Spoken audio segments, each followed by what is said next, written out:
Welcome everyone. The time has come. I'm finally reviewing the real grade MSN-04 Sazabi, also known as Shar Aznamol's ultimate mobile suit, of which it 100% is. Now, first things first, the box. My lord, this thing is gargantuan. Seriously, it's just huge. This is the size of, this is the size of an average real grade box. and then this is the size of an average master grade box. So, as you can see, of course the Freedoms box is a little bit wider, but in general, they're about the same size. So this mobile suit, this absolute beefy chad of a mobile suit is just huge. I mean, there's really no other way around it. This thing is monstrous. But the box size, I guess the only thing left to do is to talk about the accessories. So starting out with the hands, first off we have these pre-posed fists, of which look very nice. This one's a little looser than this one because I mainly take it out most. And secondly, we have a pair of these just open, relaxed hands. And now the way you get these off is very simple. I pinch here and just pull the fist right off. And then you take your hand, pop it in, and there you go. Now you have a nice widespread open hand, and of course you could do it for the other side too. Next up, of course, oh shoot, there it is. I thought I lost it for a second. Is the weapon holding hands. Now these have a tab in the center, and this one I have used significantly more, so can't really tell if yeah, you can see some stress marks and some red plastic there. But that's just the price you pay. And next up is just a singular trigger finger hand. I would have liked it if there was more, if there was one for the other side, because we get this absolutely magnificent beam shot rifle. So this is essentially a shotgun type weapon, 2 barrels. I think the larger one is for scatter blasts, and the other one is for just focused beam shots. Now this actually has its fair share of not accessories, features. You can swing the handle forward and backwards. You can remove the clip. There's nothing really inside of it, but you can do it if you want to do some stop motion with reloading animations. And of course, since this is a shotgun, you can do that, which is a very nice feature. You know, it's fun to do that.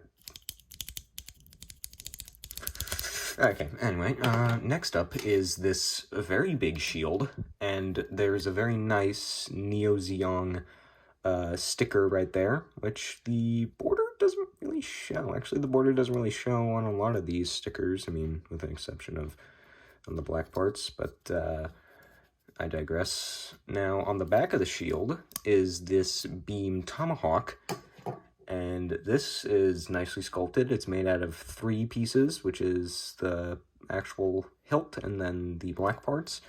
And this is compatible with a multitude of effect parts, which consist of these. So if you just wanted a short beam axe like that, you totally could. If you wanted to make it double-sided, you totally could. And then you can get this beam saber part, plug it right in there, and now you have a very nice fully activated beam tomahawk. And you can just pull those out. And then of course you can pair it with this much more vigorous axe part to have it, I guess, more powered, which definitely does look very nice. And you do get 2 of these. You also get 2 of the beam saber. You get 2 of everything with the effect parts.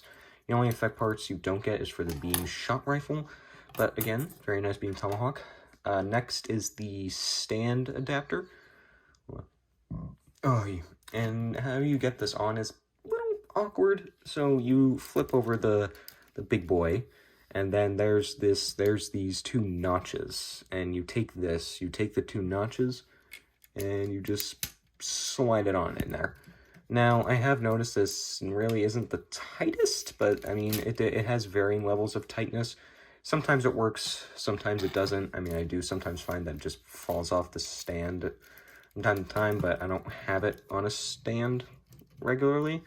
So, no, there's worse things. And now, for the final piece, we have two beam sabers. Now, of course, these beam sabers are compatible with the beam effect parts. And I think I forgot to mention, these are reactive under UV light. Unfortunately, though, you will need to do some parts forming to get the beam sabers to be fully anime accurate, because these parts right here, those are actually the beam sabers. So if you wanted to, you could stick that in there, but then you could just pull that out, and then if you wanted to, you could stick the beam saber in the holding hand, and then it's more accurate because the beam saber is already deployed, and it has no need to have 4 beam sabers. But that is it for the accessories, and now we shall get on to the aesthetics. So aesthetically wise, this thing is, of course, very red. The most noticeable part is how red it is, because, you know, the Red Comet, Char Aznable, really likes his mobile suits. That is a problem. I'm pretty sure that can just be fixed with some super glue. I'll probably fix that after this review.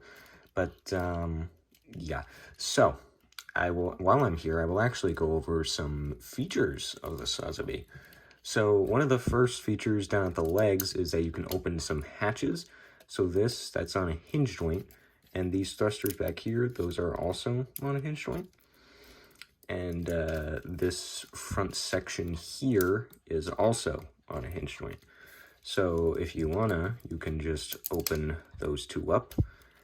And when you come to the side skirts, you take that and you just shook them out, you know. Just pull them out, give them a nice heat dispersing, or just want to go faster look to them.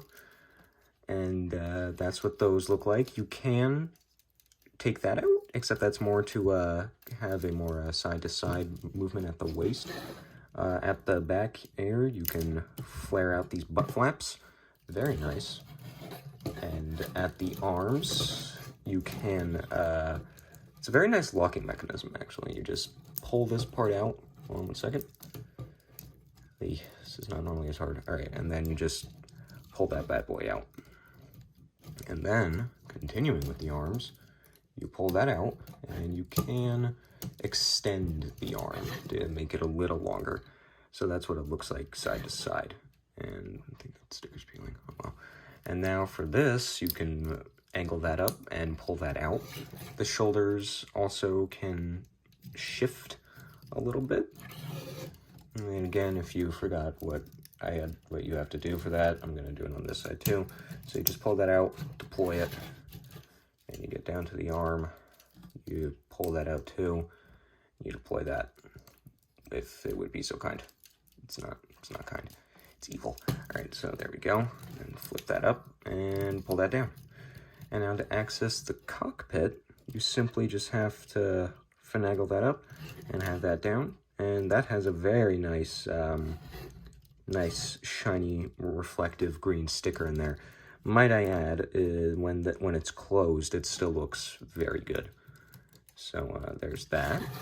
And when you come to the back here, you can open up these two sections. You can pull this up, expose that thruster, and shook that up. And now for both fin funnel racks, I always find this easier to do when they're detached. So this is a little weird. I actually nipped too close to the part there that's not on every copy. So usually I don't know if it's healthy, because as you can hear, there's a ton of cracking. But, you know, I just pull that out. It would be so kind. There we go. So you just pull that out, and then the funnel rack is ready to be deployed. The funnels are ready to be deployed, I should say. And now the funnels, since you get 6 of them, they all have their own functionality. So I'm just going to take one. So these have a very neat transformation.